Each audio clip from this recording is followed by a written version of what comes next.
na carta aos Hebreus, capítulo 12.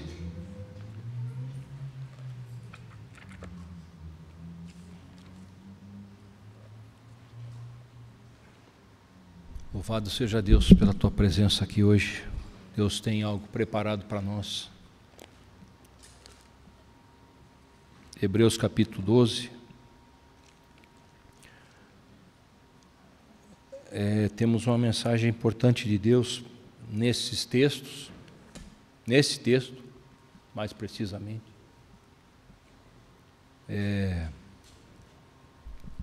Eu quero falar um pouco hoje. Talvez a primeira parte, vamos ver como é que as coisas vão. Mas eu estava estudando bastante. Vai ajeitar aqui, Ju? Tá bom. Tá, obrigado. Por favor. Aí já sai lá? Amém. Tá bom assim, né? Obrigado, Sheila. Obrigado, Ju. Valeu. Eu quero trazer algo sobre santificação hoje, que eu tinha dito na semana passada, comentei algo, né? E na quarta-feira também falei alguma coisa sobre isso. É um texto da Palavra de Deus que nos traz que nos fala alguns preceitos da Palavra, e eu creio ser importante para nós, toda vez que a gente vem à casa do Senhor, precisamos ter uma mensagem de edificação da parte de Deus, porque vivemos numa época difícil. Talvez lá atrás também era muito difícil, mas hoje precisamos estar envolvidos com algo que a palavra nos fale, porque desde o primeiro dia que a gente esteve à frente desta igreja, eu sempre falei que a minha missão aqui seria levar pessoas à salvação, né? Pessoas para o céu, né?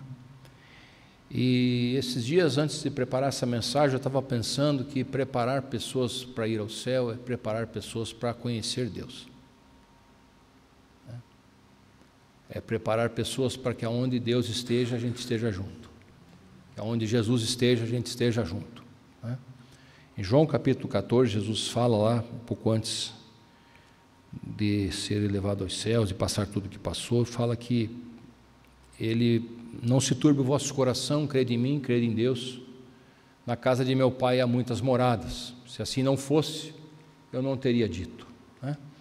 Vou preparar-vos lugar e voltarei a vós para que, aonde vocês estiverem, eu esteja com vocês para sempre. Então, eu estava pensando esses dias, preparando um texto sobre hoje, e me veio na mente isso, me veio no coração, que preparar pessoas para a salvação é preparar pessoas para verem Deus. E a gente sabe que, biblicamente, Deus não se mostrou por completo a sua presença, sua glória real, um pouco para Moisés, e ele ainda vendo no monte alguma coisa de Deus, porque Deus falou para ele: se você me ver realmente, você morre, porque a glória do Senhor é algo poderosíssimo, né? Que a gente não consegue dimensionar, nós não temos olhar para isso. Mas eu entendo que muitas vezes a gente, é o que vem no meu coração hoje, o que vem no meu coração esses dias, e eu até comentei com a pastora Sirene ali antes do culto, como a gente precisa buscar estar próximos de Deus, cada dia mais. E às vezes isso parece uma obra tão difícil, mas ao mesmo tempo simples, né? Até a Shirley comentou aqui das dificuldades que todos nós atravessamos, né? Não somos só nós. Lutas e condições que o mundo nos apresenta. Mas quando a gente vê isso, eu me deparo com uma situação da seguinte forma: que eu gostaria de estar muito mais próximo de Deus do que eu estou hoje. Eu gostaria de estar muito mais próximo do Senhor do que eu estou agora. Porque eu sei que quanto mais eu estiver próximo de Deus, mais todas essas coisas desse mundo ficarão tão simples de ser resolvidas por nós, né? Mas para a gente estar próximo de Deus, existem preceitos na palavra, né? Primeiramente porque nós servimos a um Deus que é santo. A palavra de Deus diz que Ele é santo, né? Eu lembro do texto de Êxodo, lembro para você do texto de Êxodo, capítulo 3, versículo 5, que é quando Moisés vai até a sarça que não apagava o fogo. E qual é a primeira frase que ele ouve de Deus? Tira as sandálias dos teus pés, porque o lugar onde você está é um lugar santo, né? E infelizmente hoje, e talvez seja o texto ou o tema para a semana que vem, quem sabe, vou orar a Deus para que Deus me direcione nisso. Muitos cristãos hoje não têm entendido a diferença entre justificação e santificação. Elas pertencem mais ou menos ao mesmo ramo de ideia, mas elas são coisas um pouco diferentes, né? Muitos acham que estão justificados somente e que não precisam se santificar, né? E da mesma forma, muitos buscam tanta santificação, mas não entendem a justificação. Então, aí está um ponto que a igreja precisa se aprofundar, que eu preciso me aprofundar, porque disso vai demonstrar, ou vai acontecer na minha vida, a minha proximidade maior ou menor de Deus. Então a gente sofre, a gente chora, a gente se desilude, a gente se desencanta, acontecem inúmeros fenômenos na nossa vida durante a nossa existência, né? Mas a verdade real das Escrituras é que cada dia mais nós precisamos entender que precisamos nos aproximar de Deus, porque um dia nós veremos Deus face a face, veremos o Senhor, veremos a Deus, né? Mas a condição para que nós estejamos aqui no mundo que estamos vivendo, nas circunstâncias que o mundo está nos oferecendo, a gente precisa entender que é necessário se santificar,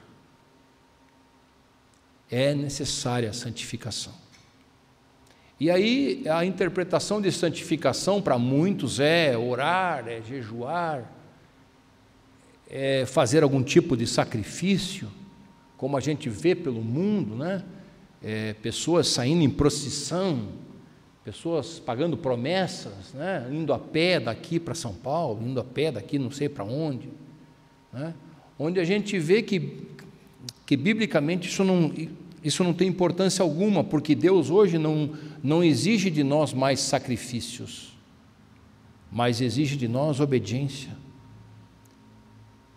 A Bíblia diz: não quero sacrifícios nem holocaustos, mas eu quero obediência.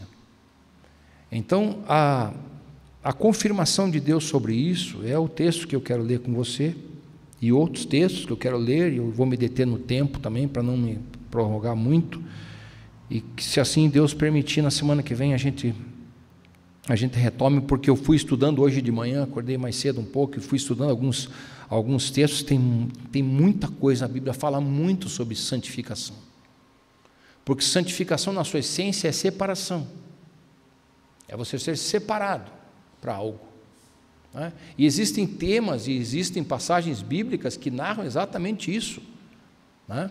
O que aconteceu com pessoas que não observaram esse preceito de Deus, né? Hoje, quando a gente se fala, quando a gente ouve coisas, né, de um evangelho fácil, de um evangelho de facilidades, onde Jesus é obrigado a realizar tudo em nosso favor a todo tempo, a toda hora e a todo instante, e Deus então nem se fala, né? Em vez de nós sermos servos, a gente tenta transformar Deus em nosso servo, né? E é o contrário. Mas nesse texto que o autor aos Hebreus diz para nós, ele diz assim no capítulo 12, versículo 12, só para a gente começar, diz: portanto, tornai a levantar as mãos cansadas, os joelhos desconjuntados, fazei veredas direitas para vossos pés, ouça, fazei veredas direitas para vossos pés, para que o que manqueja não se desvie inteiramente, antes seja sarado. Eu acho que ele começou o culto aqui com um texto que eu nem sabia que ela leria, falando de paz, E o versículo 14, que é o tema da mensagem, diz assim: segui a paz com todos e a santificação, sem a qual ninguém verá a Deus. Pare por aí. Este texto desse autor aos Hebreus, que muitos teólogos atribuem ao apóstolo Paulo pelo teor da linguagem, e pode até ser mesmo, mas não se diz, então a gente trata como uma carta aos Hebreus. Neste mesmo texto, é interessante observar, porque a Bíblia, a gente sempre diz, ela não pode ser estudada num versículo apenas. Talvez ali tenha uma grande promessa que se cumprirá, tem uma grande forma que fará sobre a nossa vida algo, mas o contexto é o que vai nos fazer entender por quê, e baseado no que este autor da Bíblia escreveu isso. Sem santificação ninguém verá a Deus. E ali está escrito por quê. Ali está um exemplo claro do porquê. Ali está um exemplo claro do que Deus usa nesta carta, nesta mensagem, sobre o que acontece naquele momento ali, e qual é o exemplo que Deus escreve aqui para nós. É o exemplo de Esaú. Mais abaixo um pouco nós vamos chegar no nome de Esaú. Está ali já no versículo 16, no versículo 15, tendo cuidado que ninguém se prive da graça de Deus, e de que nenhuma raiz de amargura brotando vos perturbe, e por ela muitos se contaminem. Não seja fornicador ou profano, como Esaú, que por um manjar vendeu o seu direito de primogenitura. Por que Deus está falando ali sobre santificação e primogenitura? Eles estão no mesmo contexto, não são temas separados. A Bíblia está narrando, essa carta está sendo escrita de punho num texto e contexto, né? Então aqui fala e lembra do que aconteceu com Esaú. E por que Deus fala isso? Por que Deus escreve isso? Porque muitas vezes a gente tem uma tendência a dizer que coisas que são de lá do começo da Bíblia não valem para o final da Bíblia, né? E aí a gente vê aqui que Deus cita, e eu tenho isso como preceito para a minha vida, que tudo que aqui está citado é para ser observado por nós. Então existe um real motivo por que Deus fala de santificação e cita Esaú. E diz que Esaú, ele profanou algo de Deus. Então ele profanou algo de Deus vendendo o seu direito de primogenitura. E veja no versículo 17, porque bem sabeis que querendo ainda ele depois herdar a bênção, foi rejeitado, porque não achou lugar de arrependimento, ainda que com lágrimas o buscou. Então veja qual é a história bíblica que Deus relata isso. Por que isso? Porque a Bíblia vai nos falar que Deus santificou os primogênitos.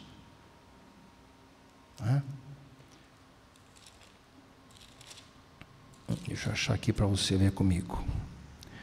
Êxodo capítulo 13. Então o Senhor falou a Moisés, dizendo: santifica-me todo o primogênito, o que abrir toda a madre entre os filhos de Israel, de homens e animais, porque é meu.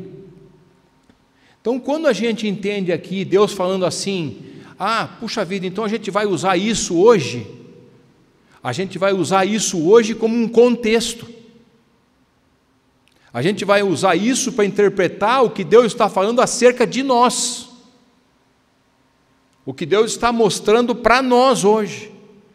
Então esse texto de Hebreus fala: buscai seguir a paz e a santificação, e aí logo ele narra o que aconteceu com Esaú, que tendo o direito de primogenitura, ele vendeu aquele direito por um prato de lentilha, ou seja, ele entregou a santificação de Deus ao profano. Ele entregou aquilo que Deus tinha dado para ele entregou por um simples prato de comida, ou um prato de lentilha. Sendo que Êxodo capítulo 3 diz o quê? Santifica todos os meus filhos primogênitos, por quê? Porque eles são meus. Então, a primeira coisa que eu quero dizer para você hoje é que Jesus te comprou você por inteiro, corpo, alma e espírito. Jesus não te comprou pela metade. Jesus não se sacrificou por mim e por você pela metade. Deus em Cristo e através do Espírito Santo querem eu e você por completo. E a nossa vida por completa é que vai fazer a diferença quando a gente vai buscar a santificação. E Jesus cita isso no Evangelho de João, eu já vou falar como fazer isso. É um pedido de Jesus para Deus, é uma oração, porque Jesus vê a importância, um tema importante que a gente vê na palavra do Senhor, e é um tema que é necessário a gente ver. Isaías cita que é necessário santificar o nome do Senhor. Embora Ele seja santo, nós hoje estamos aqui nesta terra, eu e você como cristãos, como representantes de quem? Da autoridade de quem? Do poder de quem? E da santidade de quem? Para quem nós vamos mostrar o Senhor? De que forma? Um Deus santo. Só que muitas vezes, muitas pessoas, em muitas ocasiões, a gente não compreende isso e a gente entende que a gente sendo justificado por Jesus, a gente não precisa buscar mais nada. Mas eu reitero para você, a salvação é pela graça, ela não é por obras, não é pelo que eu faço, não é porque eu sou bonzinho que eu vou ser salvo, não, é pela graça. É um favor imerecido, eu não merecia, você não merecia, Deus olhou para mim e para você e resgatou essa comunhão que Ele sempre quis através de Cristo, para que eu e você tivéssemos acesso a Ele, ao Pai. Mas eu sempre digo uma coisa e repito aqui, quando Jesus disse está consumado, a Bíblia diz que o véu do templo lá se rasgou de alto a baixo, significando que todos nós teríamos acesso a Deus, que já não seria mais somente para sacerdotes, somente para reis, somente para profetas, não, que eu e você teríamos acesso a Deus, porém, o lugar aonde Deus habita continua sendo santo. Ele não mudou. Ele não tá falando que acabou isso e a gente pode profanar os nossos direitos, né? Profanar com as nossas atitudes a santificação que Deus busca em nós, e a gente às vezes faz isso. Às vezes a gente se entrega para isso, às vezes a gente profana a santidade que Deus quer de nós, que Deus busca em nós. E a citação de Esaú aqui é muito válida. É muito válida, porque aquilo que Deus santificou, Esaú não entendeu como importante. E aquilo que Deus nos santificou em Cristo, muitas vezes a gente não se atém do que é mais importante para nós, que é estarmos na presença de Deus, de estarmos cada vez mais próximos de Deus, é estarmos cada vez mais na direção de Deus, tomando o Senhor sobre a nossa vida. Fazendo isso, o poder de Deus se reflete em nós, a autoridade não vem através só de jejum e oração. Isso é um erro pensar isso. Um erro teológico. Se você for olhar em Isaías 58, você vai ver qual é o jejum que Deus quer. Ele fala lá, vocês estão deixando de comer, vocês estão ficando sem comer, mas não é esse o jejum que eu quero. O jejum que eu quero é que vocês desatem com a impiedade, que vocês parem de apontar para a vida das pessoas. Esse é o jejum que eu quero. Deus fala ali. Não que isso não seja importante, porque o jejum nos quebra a nossa carne. Quando a gente tem fome, a gente se quebra, a gente se quebranta, a gente busca, a gente fica mais vazio, a gente precisa mais de Deus, a gente busca mais em Deus, mas santificação é atitude. Santificação é atitude, é regeneração. Santificação tem a ver com regeneração, regeneração deste homem profano, A minha essência, a sua essência é profana, por causa do pecado. Então Deus está nos conclamando, Deus está falando aqui: sigam a paz com todos, estejam em comunhão, busquem a presença do Senhor, mas sigam a santidade, estejam pela santidade, estejam buscando ser santos, estejam buscando. E daí a gente vai, qual é o primeiro texto que a gente lembra? É Gálatas capítulo 5, que está lá escrito tudo que a gente não deve fazer, e tudo que a gente deve fazer. Um se diz obras da carne, outro se diz fruto do Espírito. O Paulo faz em Gálatas essa referência. Deus mostra determinadas coisas, mas a nossa essência verdadeira de buscar a santificação é através da nossa regeneração, é através da busca da palavra de Deus. Porque não somos, ouça isso, não somos mais comuns. Esse é o grande problema do cristão. Ele não sabe, ele entende as coisas como comum, tudo para ele é comum, o mundo é comum, a igreja é comum, o irmão é comum. Nós não somos mais comuns. Aonde eu tiro esse exemplo claro é em Atos capítulo 10, quando Deus mostra para Pedro que ele tem que ir na casa de Cornélio. E o que Pedro faz por 3 vezes? A Bíblia diz, Deus mostrou para ele 3 vezes animais que vinham do céu, animais segundo o judaísmo, segundo o que Pedro entendia que era o certo, não poderiam ser comidos. Mas Deus fala para Pedro assim, e diz ali, na 3ª vez, Deus fala para Pedro: vai lá na casa de Cornélio, porque você não está entendendo aquilo que eu purifiquei. Não trate de comum aquilo que eu purifiquei.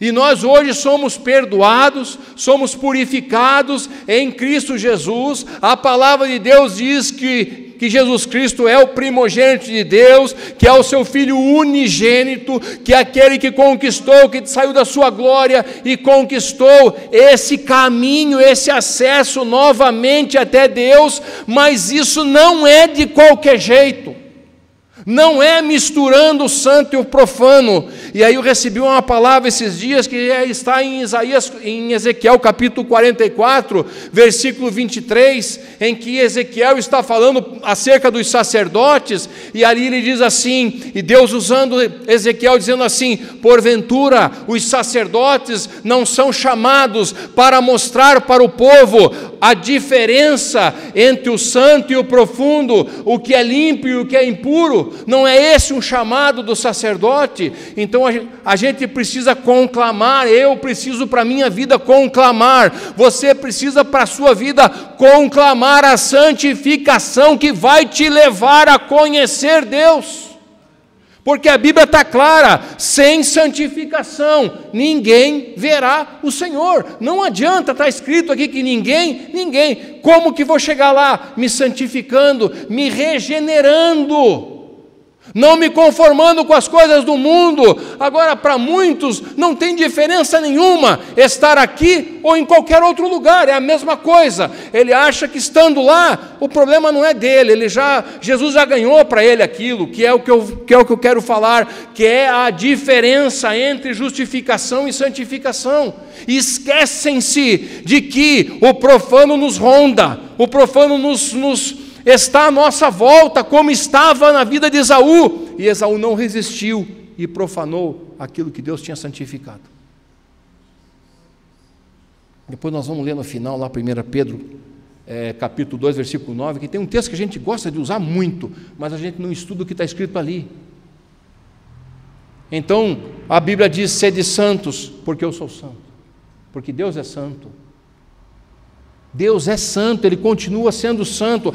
Jesus venceu. Então, Jesus venceu, Jesus buscou entre nós, mas eu vou ler um texto para você em que Jesus está pedindo para Deus para nos santificar. Então, essa conversa que está tudo bem em tudo que é lugar, a gente tem que tomar muito cuidado.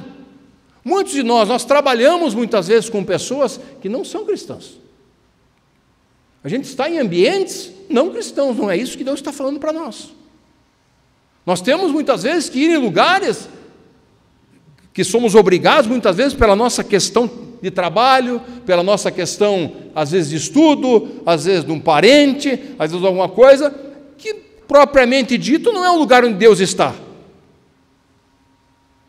Mas a gente muitas vezes precisa ir, mas é não se contaminar com aquilo, não vos conformeis com as coisas do mundo. Então tudo bate contra o que muitas vezes a gente ouve. Então caminhar com a igreja em direção ao céu é caminhar com uma igreja, levando essa igreja, preparando essa igreja para se encontrar com Deus. Para se encontrar com Deus, onde aqui nessa terra, Ele fala para Moisés: pare aí onde você está, tire as tuas sandálias, porque a terra onde você está é santa, não pela presença daqui, mas pela presença de Deus. Lembra a mensagem que eu preguei quando os filisteus levaram a arca da aliança para a Filistia? O que aconteceu lá? Os filisteus ficaram doentes, o Deus deles caiu tombado do lado da arca, com a cabeça cortada, e eles entenderam que o único jeito de eles sararem aquilo era devolverem a arca. Por que aconteceu aquilo? Porque havia na arca o simbolismo do quê? Da santidade de Deus. Tanto existia que eram só os sacerdotes que levavam, tanto existia que todos, veja bem, ouça isso, todos os utensílios do tabernáculo, todos os utensílios da casa do Senhor, que eram consagrados para Deus, até o espanador que limpava o tabernáculo, ele não era usado para mais nada, a não ser para as coisas de Deus.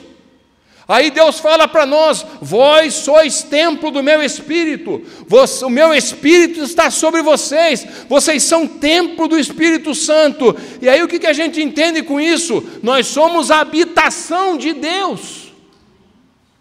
Hoje, nós somos a habitação do poder de Deus, da autoridade de Deus, que através de Cristo nos regenerou, nos justificou para que nós pudéssemos ter isso, para que nós pudéssemos buscar a santificação, porque, repito, sem ela nós não veremos a Deus. Não adianta fazer festa, não adianta pintar e bordar, precisa se santificar. Nós precisamos buscar isso, deixar as coisas para trás, mudar o nosso posicionamento de vida, não olhar mais para as coisas do mundo como a gente olhava antes.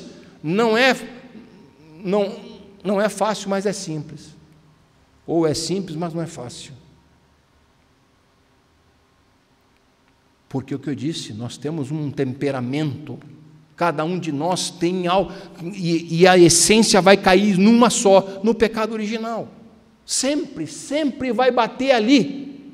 Sempre vai bater ali. Porque Adão fugiu da presença de Deus quando Deus foi falar com ele na viração do dia? Você vê mais alguma vez Deus indo falar com o homem na viração do dia? Não mais. Por quê? Porque houve uma separação. O lugar onde Deus estava ali era um lugar santo. Ele falava com Adão em perfeita santidade. Após o pecado, essa santidade quebrou-se. Então Deus não ia mais lá. Porque o lugar onde Deus está é um lugar santo. Aquele cântico que a gente canta: quem já pisou no santo dos santos, em nenhum outro lugar não sabe viver. Isso tem sido uma realidade para mim.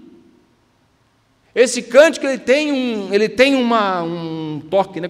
Toda vez que a gente ouve isso, a gente inflama por dentro. A gente sempre tem todos nós, a gente gosta de cantar isso, porque é um cântico que entra com o quê? Ele fala da presença de Deus. E esse é o lugar onde a nossa alma busca estar. Só que muitas vezes a gente está não prezando por isso, a gente está vendo outras coisas. A gente não está dando importância a vir na igreja. Muitos não estão dando importância ao que se fala na igreja. Ou ao estar na igreja, não é isso que salva, não é isso que salva, mas tem que estar aqui para ouvir a palavra de Deus. O povo de Deus se reunia para ouvir a palavra de Deus no templo, no tabernáculo, ou no culto que eles faziam a Deus. Então Deus fala para Pedro: vai lá na casa de Cornélio, não faças tu imundo aquilo que eu purifiquei. Então eu estou santificando as pessoas em Cristo, mas você e eu vamos ter que buscar isso, porque não está dizendo aqui que nós já conquistamos isso. Esse texto não está falando isso, e o texto de João é claro sobre essas coisas. É claro sobre essas coisas. 1 Tessalonicenses, vou ler aqui, eu anotei, 1 Tessalonicenses capítulo 4. Diz assim, finalmente, irmão, vos rogamos e exortamos no Senhor Jesus, que assim como recebestes de nós, de que maneira convém andar e agradar a Deus, assim andai, para que continueis progredir cada vez mais, porque vós bem sabeis que mandamentos vos temos dado pelo Senhor Jesus, porque esta é a vontade de Deus, a vossa santificação. Qual que é a vontade de Deus para mim e para você? A minha santificação, a tua santificação, porque é só com ela que a gente vai estar na presença dEle. É só através dela. Nós não estaríamos nem discutindo isso aqui, se Jesus não tivesse vindo e nos justificado, porque nós não teríamos acesso algum.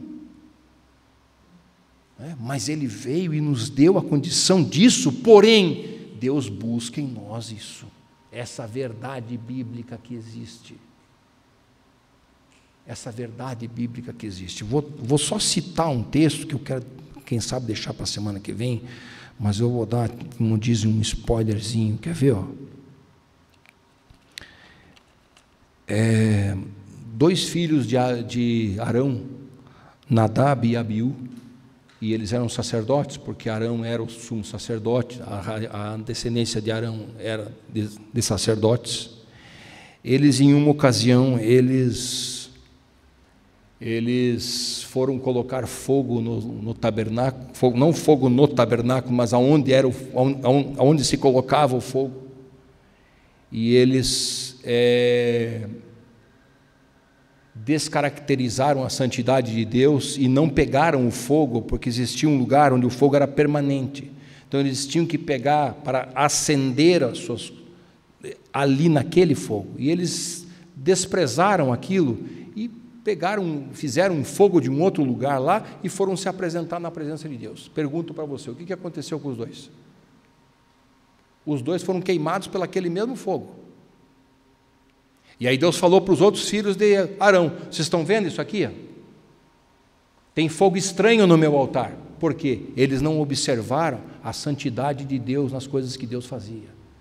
Tudo que Deus colocou naquele lugar, foi consagrado a Ele, não fazia outra coisa. Lembre-se, quando a gente faz a ceia aqui, a gente consagra os elementos na tua mão, porque a partir daquele momento, pela oração, eles têm um valor e eles têm que ser consumidos. Eles não podem ser jogados fora. É uma coisinha tão boba. Vá na palavra e veja o que aconteceu com as coisinhas bobas. Esses dois, o que aconteceu com eles? Perderam a vida, foram dizimados na hora. Eles foram se apresentar diante de Deus com fogo estranho. E morreram. E aí Deus fala para eles, Moisés, fala para os filhos de Arão, para os outros: estão vendo o que aconteceu? Agora vocês vão lá dentro e tirem as cinzas dos irmãos de vocês e levem para fora do arraial. Tem um significado aí também, porque Jesus foi morto e crucificado fora da cidade, fora de Jerusalém, porque aquele lugar era consagrado, aquele lugar era separado. Quando sou tocado por Jesus, você na sua vida, saiba, você foi separado por Deus. Deus colocou Jesus sobre a tua vida e você foi separado naquele momento em que você o recebeu. Então é importante que a gente busque a santificação, e separar é pegar algo comum e transformá-lo em outra coisa. Foi exatamente o que Deus fez comigo e com você. Para que a gente pudesse hoje ter a esperança de um dia nos encontrarmos face a face com o nosso Deus. Face a face. Se o cristão não buscar isso, só buscar as coisas do mundo, ele vai cair naquela mensagem de Paulo: aquele que busca Jesus só nessa vida é o mais miserável de todos os homens. Então, quando a gente está falando sobre isso, é um cuidado que Deus está querendo ter conosco, para que a gente vá num caminho, e esse caminho, a Bíblia diz, e Cristo diz, ele é um caminho estreito. Ele não é um caminho de portas largas. E muitas vezes isso se confunde, como eu falei para vocês aqui, se confunde e tem pessoas andando nas suas vidas como mortos-vivos, achando que estão diante do Senhor salvos, mas na verdade estão mortos, porque estão profanando o poder de Deus, profanando o templo do Senhor, profanando aquilo que Deus santificou, profanando aquilo que Deus escolheu, aquilo que Deus elegeu, aquilo que Deus promoveu, aquilo que Deus executou na cruz. E Jesus foi executado, essa é a palavra certa. Jesus foi executado naquela cruz, para que eu e você pudéssemos pensar um dia em: olha, eu vou estar na presença de Deus para todo sempre. Lembre-se que Apocalipse diz: no lugar onde Deus está, não precisa ter sol, não precisa ter lua, não precisa ter estrelas, não precisa ter nenhum astro luminoso, porque a luz da glória do Senhor ilumina tudo isso de uma maneira tão tremenda, que, como se pode ver, de um pedacinho, Deus disse para Moisés: se esconde na rocha, na fenda da rocha eu vou passar. E aí você vai ver um pouquinho do que eu sou. E quando ele desceu daquele momento, como é que ele estava? Como é que Moisés estava? As pessoas, o povo não podia olhar para Moisés, porque o rosto de Moisés resplandecia. Ele tinha que usar um véu quando Deus descia na tenda, porque ele saía com a glória de Deus de uma forma com que as pessoas não podiam olhar para ele. Então a gente precisa crer nisso e entender o significado real disso para a nossa vida. Para a nossa vida, para a nossa caminhada nessa terra. Nós veremos essa glória, nós veremos esse lugar, nós veremos a presença de Deus, mas a Bíblia está nos dizendo: busquem a santificação, não confundam o santo com o profano, não se misturem com o imundo. Deus fala: aquele que é amigo do mundo é inimigo de Deus. Essa é uma realidade que a igreja, que eu e você precisamos ouvir. Precisamos ouvir sobre isso, falar sobre isso, nos exortarmos acerca disso, nos exortarmos. Eu confesso para você que eu queria estar aqui hoje, muito mais próximo de Deus, como já falei, do que eu estou hoje. Quando eu estudei essa mensagem, esse é o meu desejo, esse seria o meu desejo, de estar na presença de Deus hoje, de uma maneira muito maior, muito melhor do que eu estou hoje. Porque eu sei que vivenciando a glória de Deus, vivenciando o poder de Deus, muitas coisas me serão transmitidas, muitas coisas me serão faladas, muitas situações serão consertadas dentro de mim. Coisas que só a presença de Deus fazem. Quer ler um capítulo triste da Bíblia? É quando a glória do Senhor saiu do templo.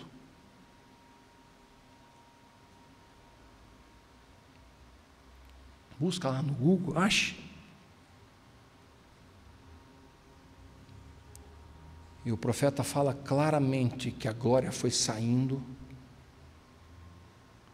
e abandonou aquele lugar. Por quê?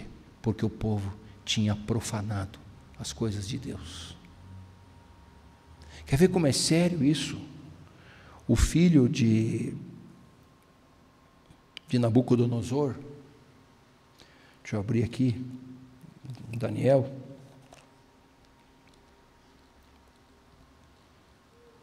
O filho de Nabucodonosor, Belsazar, ele assumiu o trono e ele resolveu fazer um grande banquete. Banquete para quem? Banquete para aquela galera que estava em volta dele. E ali tinha, aqui diz até o número, deu um grande banquete, Daniel 5, a 1000 dos seus grandes, e bebeu vinho na presença dos 1000.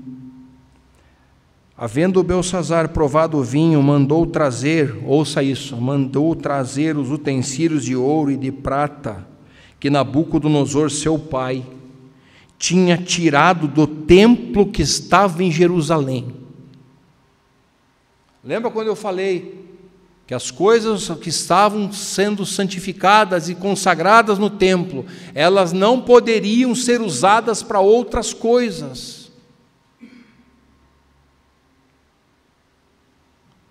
Então o que acontece? Seu pai tinha tirado do templo em Jerusalém, para que bebessem neles o rei, os seus grandes, suas mulheres e suas concubinas. Então estava uma bagunça lá na Babilônia, e Belsazar fazendo aquilo ali. E um momento ele pega lá aqueles copos, aquelas taças, aqueles utensílios que o meu pai, aquela vez que ele foi lá em Jerusalém e trouxe esse povo aí, vai lá e pega. E diz aqui, então trouxeram os utensílios de ouro que foram tirados do templo da casa de Deus, que estava em Jerusalém, e beberam neles o rei, seus grandes, suas mulheres, suas concubinas. Beberam o vinho e deram louvores aos deuses de ouro, de prata, de ferro, de madeira.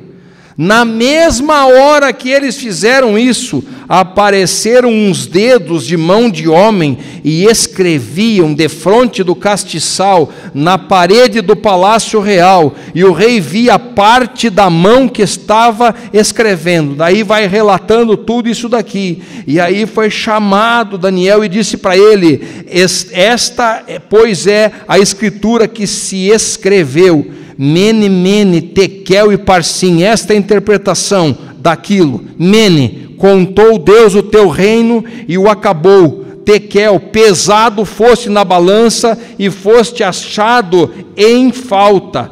Pérez, dividido foi teu reino e deu-se aos medo-persas. Naquela mesma noite, Belsazar morreu. Por quê? Porque ele foi usar e profanar aquilo que era santo.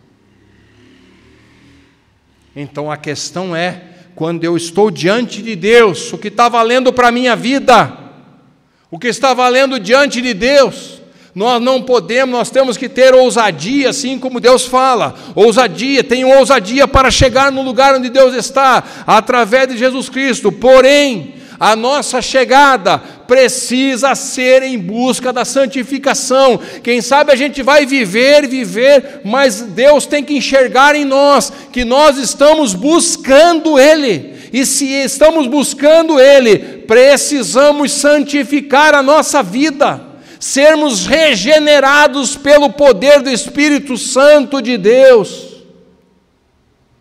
Quando Jesus foi lancetado, saiu dele sangue e água, representando o quê? Regeneração e limpeza pela água, o qual é a limpeza, o símbolo da limpeza da água para nossas vidas, o Espírito Santo de Deus e a palavra de Deus. Ela nos santifica, ela nos purifica, como ele cantou o cântico daquela samaritana que estava ali esperando por um judeu que jamais poderia estar ali, mas ele ofereceu para ela uma água viva e que ela jamais teria sede. Então Jesus falou para muitos a quem ele curou: vá, não peques mais, vá, se santifique, vá, busque a presença de Deus, se santifique na palavra. Então João capítulo 17, para a gente encerrar, o que diz assim a palavra de Deus, ó. Jesus falando naquele dia, Jesus narrando, né? Jesus falando, orando pelos seus discípulos, orando por nós. João 17,15: não peço que os tire do mundo, mas que os livre do mal. Antes de ler isso aqui, tem um texto que me veio na cabeça agora, que é a oração que Jesus nos ensinou. Como é a oração que Jesus nos ensinou? Fala aí.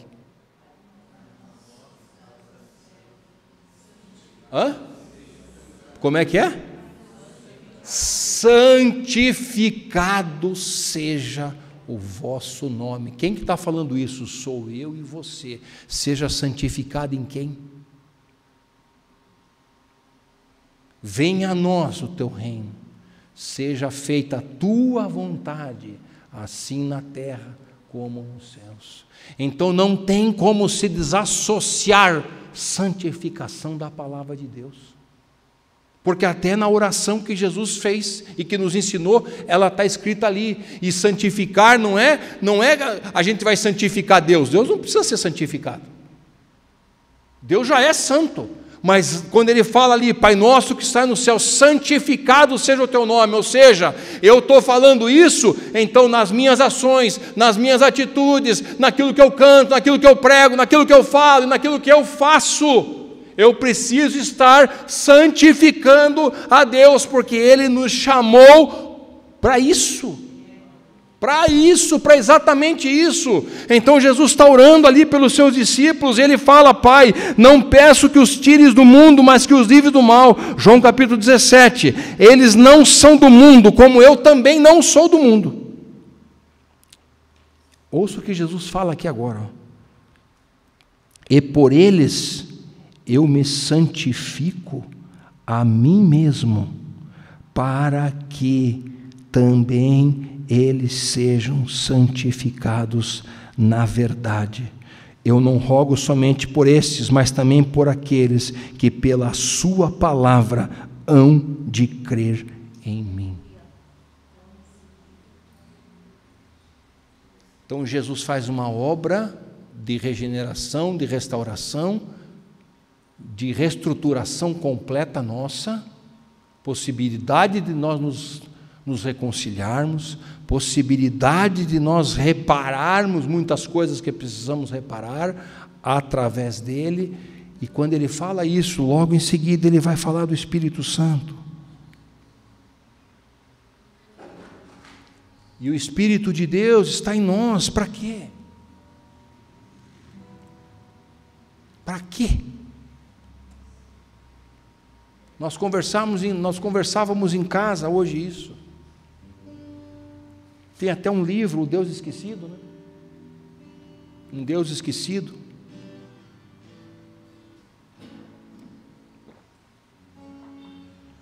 Que fala acerca do Espírito Santo. E na verdade o Espírito Santo de Deus é o que está em nós hoje. Deus, a glória dele está nos céus, Deus está ali. Jesus, segundo a Bíblia, está sentado à destra de Deus, intercedendo por nós. Mas quem está em mim e em você? O Espírito Santo, a Trindade, está em mim e em você. O Espírito de Deus é que habita em mim e em você. Qual é o nome que se atribui a Ele? Espírito Santo. Então a nossa jornada nessa terra é em busca disso, gente. Existe alguma coisa que você quer depois que você morrer? O que você quer depois que você morrer?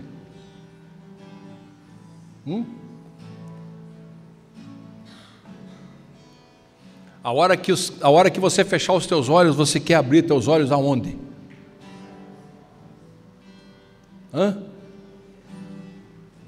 Eu quero abrir os meus olhos com aquela glória tremenda. E isso é que é o meu propósito aqui nesta igreja, é que você também entenda isso. Como Paulo diz, pensa que eu já alcancei isso? Pensa que eu, Haroldo, alcancei isso? Pobre, miserável homem que sou. O mal que eu não quero fazer, eu faço. E o bem que eu não quero fazer, esse eu faço. Estou dizendo de mim. Eu não alcancei isso, mas Deus está falando comigo. Você precisa buscar isso. Você precisa buscar isso. Deus nos chamou para isso.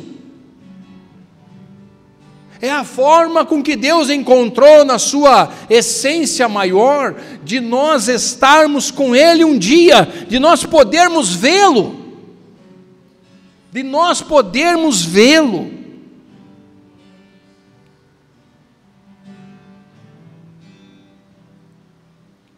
Eu queria que você se colocasse em pé e o Elton cantasse esse cântico para a gente.